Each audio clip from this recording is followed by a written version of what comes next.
তুমি কি পারবে সোনার দেশটা সুন্দরভাবে গড়তে? তুমি কি পারবে মানুষের তোর জীবন দিয়ে লড়তে? তুমি কি পারবে স্বাধীনতাকে আবার ফিরিয়ে আনতে? তুমি কি পারবে দুর্নীতিবাজ সন্ত্রাসদের রুখতে? এই তুমি কি রাখতে পারবে দেশের মানুষকে সন্তুষ্ট? অভাবে কাহার স্বভাব কখনো হবে না যে আর নষ্ট। তুমি কি পারবে সব মানুষের বাসনা পূরণ করতে? বিপদ আপদে অসহায় এই জনতার পাশে দাঁড়াতে দাঁড়াতে দাঁড়াতে। এতই যখন পারো, তবে কেন জনপদ মহামারী দেখে ভয়ে থর থর করো? তবে কেন জনপদ মহামারী দেখে ভয়ে থর থর করো? তুমি তো নিজেই দুর্নীতিবাজ, লম্পট আর চাঁদা খুনিবাজ, তাহলে কিভাবে পারবে তুমি অন্যকে রুখতে? অন্যকে রুখতে, অন্যকে রুখতে পারবে না তুমি ভালো না হয়ে অন্যকে ভালো করতে। পারবে না তুমি ভালো না হয়ে অন্যকে ভালো করতে। পারবে না তুমি ভালো না হয়ে অন্যকে ভালো করতে। পারবে না তুমি ভালো না হয়ে অন্যকে ভালো করতে। তুমি কি পারবে?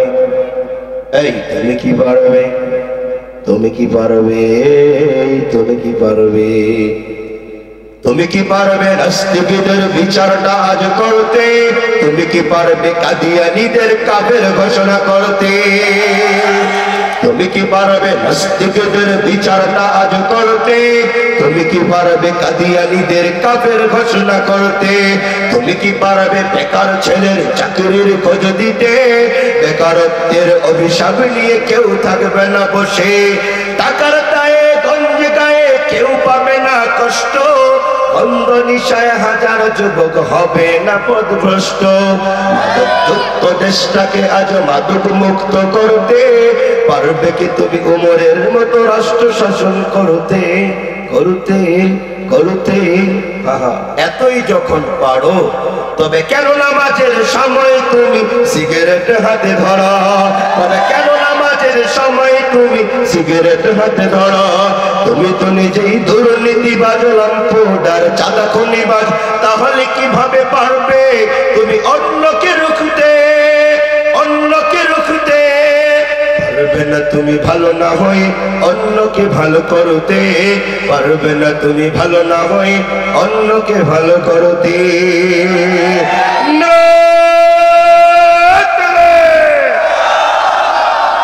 এই বাগান ইন্তজামের কারণে দুনিয়ার কারো কোনো স্বার্থ নাই।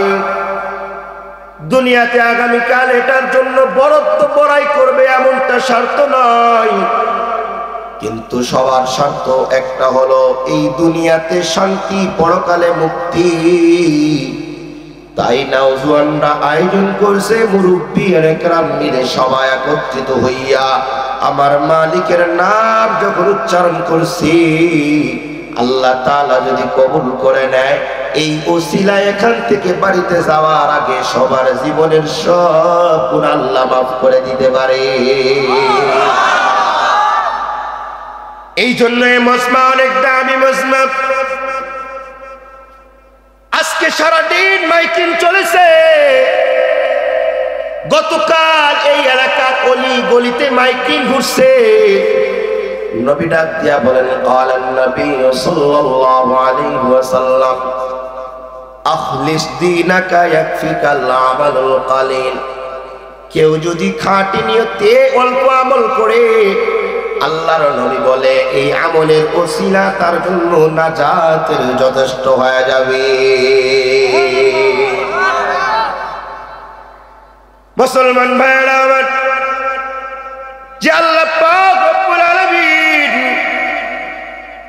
দয়া পরিসীম ইহসানের মাধ্যমে দীর্ঘ সময় এখানে আপনারে আমারে বসায় রাখলেন, এর প্রমাণ হলো, এটার রেজাল্ট হলো আল্লাহ তাআলা চায় এই এলাকার হাজার হাজার মানুষের থেকে আপনারে আমারে যে মহব্বত করেছে, মহব্বত করার কারণ হলো আল্লাহ তাআলা মনে হয় বলে আর বুঝায় দেয়, গোলাম আমি আল্লাহ তাআলার পেয়ারা তুমি হয়ে গেছো, আর আমি আল্লাহকেও তুমি প্যারা হিসেবে যদি গ্রহণ করতে পারো, মনে মনে দিলে দিলে চিন্তা করতে পারো, তবে তোমার মনে নিয়ত করতে দেরি হবে। আমি আল্লাহ তাআলা ফেরেশতাদেরকে সাক্ষী রেখে তোমার 90 বছরের হায়াতের জিন্দেগির গুনাহকৃত সব মাফ করতে দেরি করব না। এই জন্য ফুকাহায়ে কেরাম, মুফাসসিরিনে কেরাম বলে,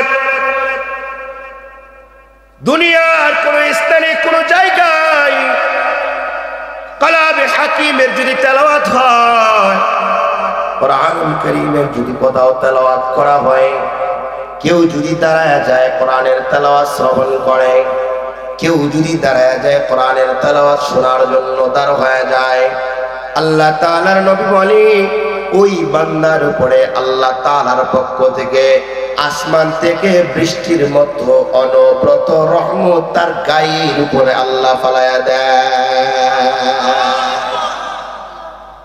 আর যার গায়ের উপরে আল্লাহর রহমত পড়ে তার গুনাহ মাফ হয়ে যায়। যার গুনাহ মাফ হয়ে যায় আল্লাহ তাআলা তাকে জান্নাতে যাওয়ার জন্য স্বাগতম জানায়। এবার আপনারা বলেন, এই ব্যবসা বাজার আমাদের দরকার আছে না নাই? না দরকার নাই? আর পাচ্ছি না ভাইয়া, মনে হয় 12টা পর্যন্ত যাইব। আমি এমনি অসুস্থ। কেন এরকমটা হলো? পিছনেরটা বন্ধ করে দাও। বন্ধ আছে, টানতেছে হেভি, একটু চা দিয়ে। যাই হোক, আমার যে আলোচনার মূল কথা ছিল, না উঠলে ভালো হবে দোয়ার দিকে, শেষ দিকে আমার মনে বলে সর্বস্তরের মানুষের সহযোগিতায় যেমনি করে আয়োজন করা সম্ভব, ঠিক তেমনি ভাবে আমরা যদি আমাদের স্থান থেকে আমরা চাই, ইনশাআল্লাহ আমরা সবাই মিলে এইভাবে আমরা আমাদের ঘরে বাজারে দোকানে ঘাটে এই কোরআনের বাগানের আলোচনাগুলি আমরা জিম্মাদারি নিয়ে চালু রাখবো ইনশাআল্লাহ। যদি আমরা জাগ্রত হতে পারি, জাগতে পারি, তবে মাত্র আমাদের থেকে সম্ভব কোরআনের সমস্ত কথাগুলি বাস্তবায়ন করা। ঠিক কেনা বলেন না? তুমি কি পারবে? তুমি কি পারবে? তুমি কি পারবে? তুমি কি পারবে? বলবো পরে যাওয়ার রাস্তা দেবেন তো? তুমি কি পারবে সোনার দেশটা সুন্দর ভাবে গড়তে? তুমি কি পারবে মানুষের তোর জীবন দিয়ে লড়তে? তুমি কি পারবে স্বাধীনতাকে আবার ফিরিয়ে আনতে? তুমি কি পারবে দুর্নীতিবাজ সন্ত্রাসদের রুখতে? এই তুমি কি রাখতে পারবে দেশের মানুষকে সন্তুষ্ট? অভাবে কাহার স্বভাব কখনো হবে না যে আর নষ্ট। তুমি কি পারবে সব মানুষের বাসনা পূরণ করতে? বিপদ আপদে অসহায় এই জনতার পাশে দাঁড়াতে দাঁড়াতে দাঁড়াতে। এতই যখন পারো, তবে কেন জনপদ মহামারী দেখে ভয়ে থর থর করো? তবে কেন জনপদ মহামারী দেখে ভয়ে থর থর করো? তুমি তো নিজেই দুর্নীতিবাজ, লম্পট, চাঁদা খুনিবাজ, তাহলে কিভাবে পারবে তুমি অন্যকে রুখতে? অন্যকে রুখতে, অন্যকে রুখতে পারবে না তুমি ভালো না হয়ে অন্যকে ভালো করতে। পারবে না তুমি ভালো না হয়ে অন্যকে ভালো করতে। পারবে না তুমি ভালো না হয়ে অন্যকে ভালো করতে। পারবে না তুমি ভালো না হয়ে অন্যকে ভালো করতে। তুমি কি পারবে? এই তুমি কি পারবে? তুমি কি পারবে? তুমি কি পারবে? তুমি কি পারবে নাস্তিকদের বিচারটা আজ করতে? তুমি কি পারবে কাদিয়ানীদের কাফের ঘোষণা করতে?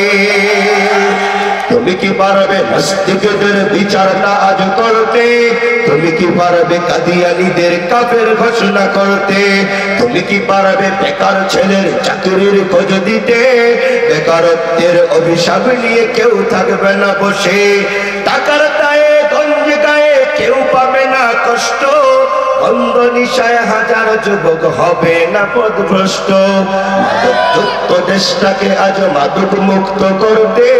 পারবে কি তুমি উমরের মতো রাষ্ট্র শাসন করতে? করতে করতে এতই যখন পারো, তবে কেন নামাজের সময় তুমি সিগারেট হাতে ধরো?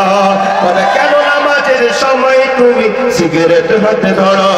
তুমি তো নিজেই দুর্নীতিবাজ, লাম্পোডার, চাঁদা খুনিবাজ, তাহলে কিভাবে পারবে তুমি অন্যকে রুখতে? অন্যকে রুখতে পারবে না তুমি ভালো না হয়ে অন্যকে ভালো করতে, পারবে না তুমি ভালো না হয়ে অন্যকে ভালো করতে।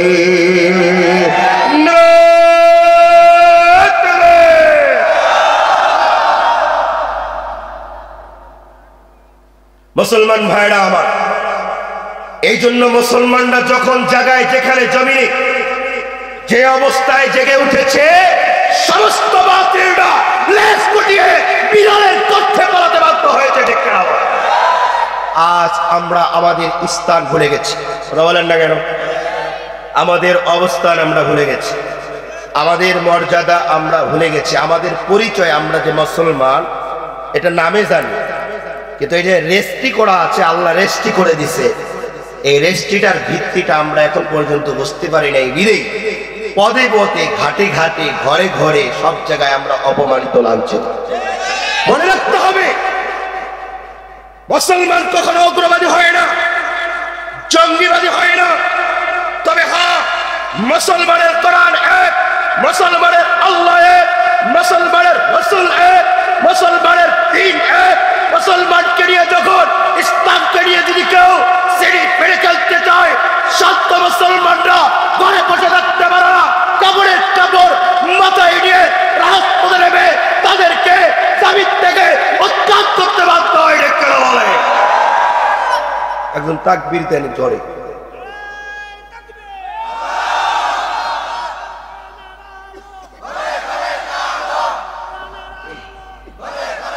মুসলমান ভাইরা আমার, একটি কথা আমি বলা খুব জরুরি মনে করছিলাম, সেটা হলো আমরা জানি আমরা পঞ্চগড়ে, গোটা 64 জেলার ভিতরে এই পঞ্চগড়ের মাটির মানুষ সবচেয়ে নম্র, ভদ্র আর ঠান্ডা। কথা কহেন না কেন? ঠিক কিনা নাই? জোরে কন। আমাদেরকে ঠান্ডা আর সোজা মনে করে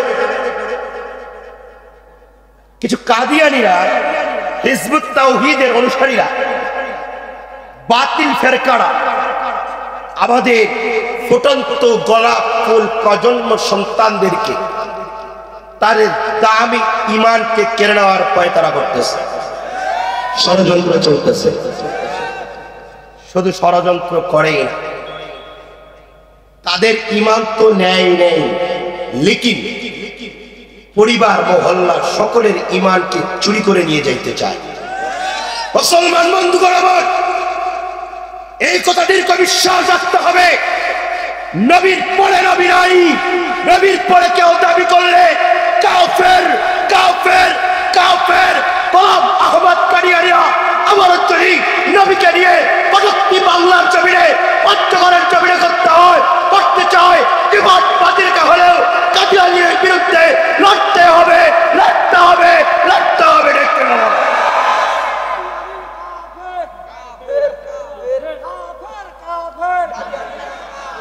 হ্যাঁ, এটাই স্লোগান। ফোন দিলে আগে ফোনটা ধরে কইয়েন কাদিয়ানী কাফের, এরপরে কথা হবে। এটা সবাই জানা দরকার। কথা বলেন না কেন? এটা হাস্যর কথা না, এটা ইমানি কথা। শুধু আমরা সবই বুঝি, নামাজ, রোজা, হজ, যাকাত সবকিছুই বুঝলাম দোস্ত, কিন্তু আপনার আমার প্রজন্মের ইমান নিয়ে যাইতেছে, এটা জিম্মাদারি কারো ঘাড়ে লাগে না। কথা বলেন না কেন? মুসলমান ভাইরা আমার, ইনশাআল্লাহ এরপরে যদি আবারও দেশের যে কোনো স্থান থেকে নবীর ইজ্জত হেফাজতের জন্য ডাক আসে, কারা কারা তৈয়ার আছেন যাওয়ার জন্য? হাত তুলে। নারায়ে তাকবীর, লিল্লাহি তাকবীর। আল্লাহ রাসূলের আশিক খাঁটি উম্মত হিসেবে কবুল করে বলুন আমিন।